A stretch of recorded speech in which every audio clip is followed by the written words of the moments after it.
All right, today we're going to jump into a really fascinating way of looking at the future. It's a mental model that suggests the biggest, most powerful trends we see today might actually be planting the seeds for their exact opposites. Okay, let's get into it. It all kicks off with this simple but powerful idea. Just think about it for a second. Every huge force that's shaping our world right now might not just fizzle out.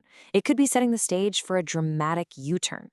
What if the future doesn't just evolve from the present, but actually snaps back against it?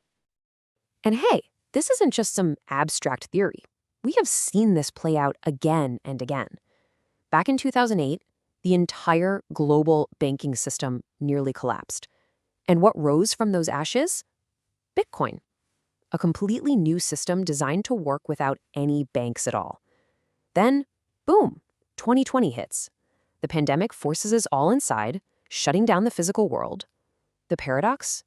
It sparked a massive revolution in remote work and a huge boom in biotech.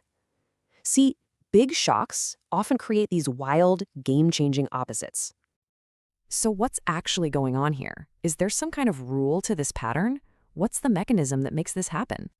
Well, the core idea has a name. It's called an opposite correction. The theory goes like this. When a system or a trend gets pushed way too far in one direction, let's call that a peak, it builds up an incredible amount of tension. Eventually, that tension has to release, and it triggers a corrective force. But here's the thing, it doesn't just bring things back to normal. It often swings the pendulum hard in the complete opposite direction. And this, right here, is the key. The more extreme the trend, the sharper that peak, the more dramatic the reversal is likely to be.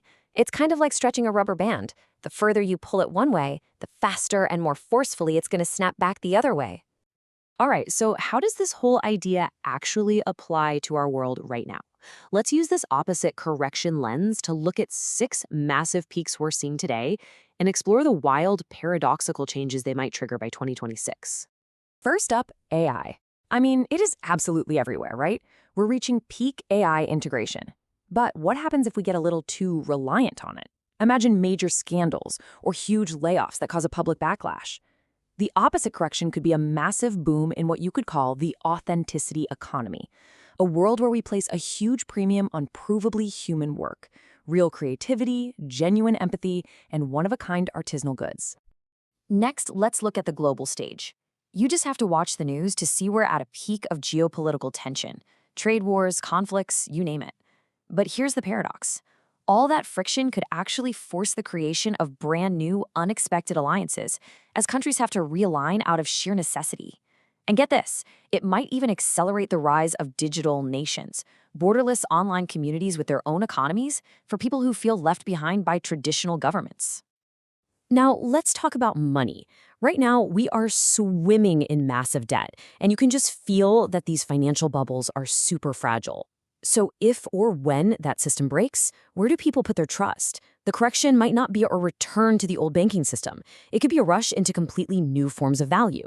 Think tokenized real-world assets, hyperlocal community currencies, or even money that's backed by sustainable resources, not just government promises. This next one feels incredibly real for so many of us. We're at a peak of climate doomism, this widespread feeling of fear and, frankly, paralysis. But what if that feeling of hitting rock bottom is exactly the trigger we need to wake up? The theory would suggest that a major climate-related shock could shatter that paralysis and force the complete opposite, a huge, coordinated global push for breakthrough green technologies and truly bold collective action.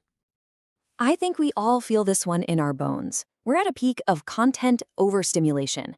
We're just drowning in digital noise, and honestly, everyone's burning out. So, what's the opposite correction? It could be the rise of a depth economy.